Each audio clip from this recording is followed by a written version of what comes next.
Hello Saber fans, this is Mike from Imperial Custom Sabers coming to you with a DARTH NIHILUS from the patch store. What you see here is a weathered hilt that I did. I received it pre-polished from Aaron.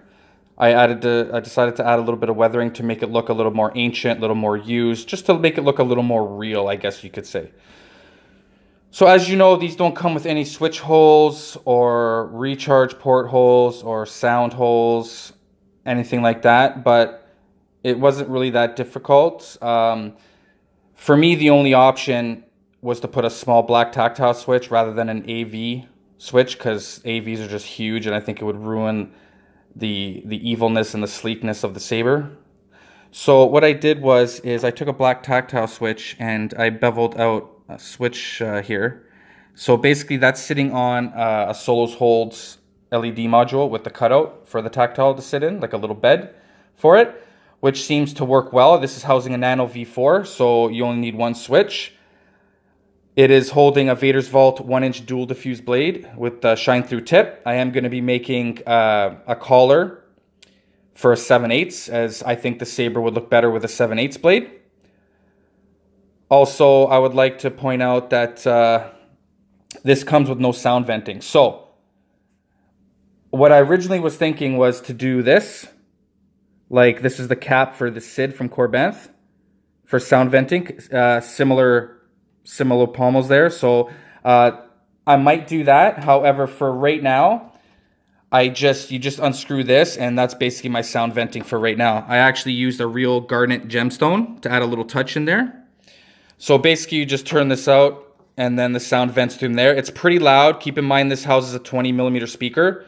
So it's a very small speaker. So I'm actually afraid that venting the back might make it quieter. I'm not sure. Maybe some of you guys have. I've never really worked with the 20mm because I like to put the loudest speaker possible.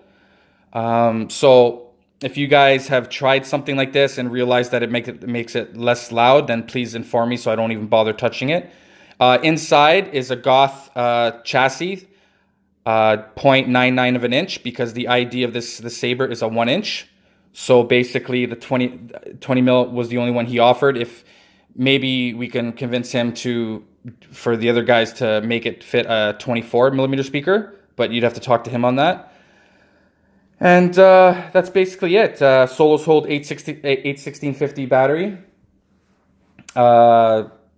That's basically it. Recharge port. This is the kill key. You can also just rotate this to turn it on, but I haven't really secured the chassis yet. I'm still figuring out how I want to do that. I really don't want to poke another hole in this thing. But yeah, it's running a tri-cree red, red, white, as the Saber doesn't belong any other color but red. So let's get the brightest blade possible by using 2 red dyes. And that's it. It's running off one channel of the Nano, and channel 2 is the white for the flash on clash.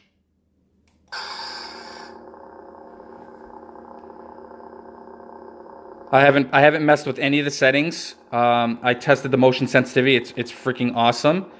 If I swing it, it might send off clashes because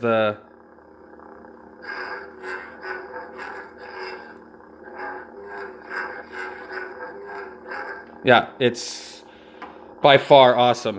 Very sensitive. There's your clash. Right? That's how loud it is.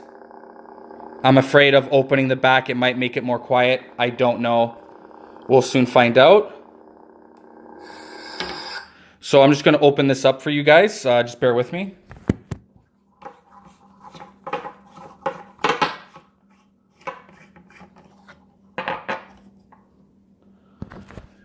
So here is basically the chassis. Recharge ports at the bottom there, and there's the 20mm speaker. And obviously wire tuck Nano there. I had to actually break this piece off of the chassis there because I made the wire, everything so tight. It was hard for me to lift up the board and slide it underneath. I just needed a little corner. So unfortunately, I had to do. It's not a big deal, really. The board's in there, everything still looks sick, but I wasn't definitely not gonna, have to rewire this whole thing. It just wasn't gonna happen. As you can see, it's just a little piece, no big deal. When it, you know, of course, my luck, I had to do that when I got a red chassis and not a black one, where I could have just got a Sharpie and kind of filled it in. You know, no one would be the wiser. But trying to find a red to match that red, it's not going to happen. This actually comes off, and you can get access and change your speaker if it ever screws off on you. But basically, that's it. So I just got to figure out how am I going to secure this, and it's quiet without a resonance. Like, listen. Right? But yeah, I'm happy with it. I would have liked to have done NeoPixel, but this was the best solution for now. Thanks for looking.